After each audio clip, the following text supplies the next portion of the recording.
कुठल्या प्रकारचा आहे? हॉजकिस टाईप. अजून कुठला प्रकार असतो?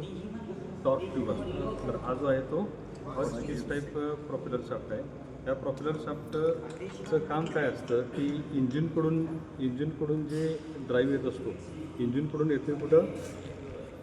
फ्लायव्हीलकडे, फ्लायव्हीलकडून क्लचकडे, क्लचकडून गिअरबॉक्सकडे आणि गिअरबॉक्सकडून प्रोपेलर शाफ्ट होतो. आणि प्रोपेलर शाफ्ट काय करतो? तर तो ॲक्सल, रेअर ॲक्सलला ड्राईव्ह देऊन गाडी आपली पुढे जात असते. बरोबर आहे? मग ड्राईव्ह देण्याचं काम हा प्रोपेलर शाफ्ट करतो. याला ड्राईव्ह शाफ्ट पण म्हणतात. बरोबर आहे? हे ड्राईव्ह ट्रान्समिट करण्याचं काम ह्या शाफ्टचं होते, म्हणून याला ड्राईव्ह शाफ्ट असं पण म्हणतात. आता याचे आपण टाईप बघितले. आता याचे पार्ट कुठले कुठले? तर इथं याला म्हणतात यॉर्क. ओके, यॉर्क म्हणायचं याला. ओके. आणि याला 2 जॉईंट असतात. एक असतं स्लिप जॉईंट आणि एक असतो युनिव्हर्सल जॉईंट. तर याला युनिव्हर्सल जॉईंट हे याचे, हा पण यॉर्कच म्हणायचं याला. आणि त्याचे सब पार्ट आहेत या युनिव्हर्सल जॉईंटचे. युनिव्हर्सल जॉईंटचे टाईप असतात वेगवेगळ्या प्रकारचे.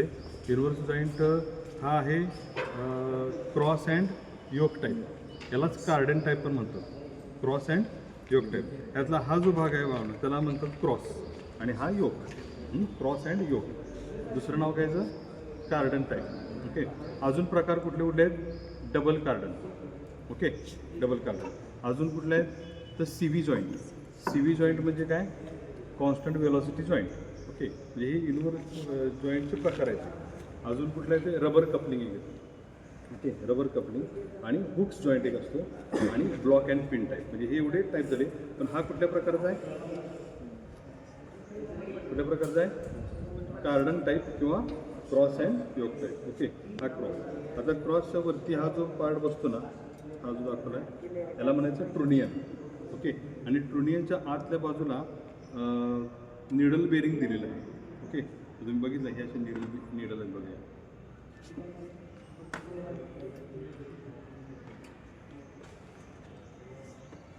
हे असे निडल आहे. ओके. लोड कॅरी करण्यासाठी ह्या अशा प्रकारच्या निडल बेरिंग ट्रुनियनच्या आतल्या बाजूला दिलेलं असतं. ओके. तर आपलं त्याचबरोबर इथं एक ग्रेसिंगसाठी ग्रेसिंग निप्पल पण दिलेलं असतं. त्याच्यातनं आपल्याला ग्रेसिंग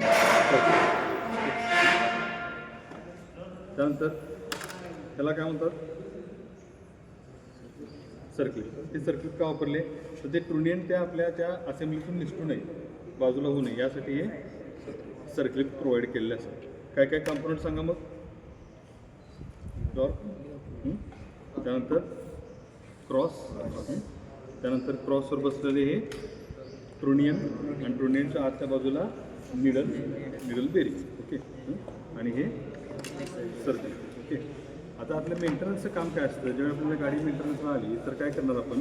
ते डिसमेंटल करणार गिअरबॉक्सकडनं आणि कुठून? डिफरन्शियलकडून. ते बाहेर काढल्यानंतर आपण यांचे काही चेकिंग करणार, व्हिज्युअल इन्स्पेक्शन करणार, काय कट कुठं आहे का किंवा सरफेस क्रॅक कुठं आहे का. त्यानंतर आतलं जे बेरिंग आहे ते बेरिंग गेलेत का बघणार, झीज झाले का बघणार आणि ते बेरिंग रिप्लेस करणार. सर्किट जर खूपच लूज झाले असेल ते पण आपण रिप्लेस करून टाकणार. ओके. आता इथं स्लिप जॉईंटचं आणि युनिव्हर्सल जॉईंटचं फंक्शन काय आहे? तर युनिव्हर्सल जॉईंटमध्ये काय होतं आहे की आता हा जो प्रोपेलर शाफ्ट आहे, तर हा प्रोपेलर शाफ्ट त्याची जर तुम्ही एक लेवल बघितला तर ती वर खाली असते. म्हणजे समजा ह्या बाजूला इकडे डिफरन्शियल आहे आणि इकडं आपला गिअरबॉक्स आहे.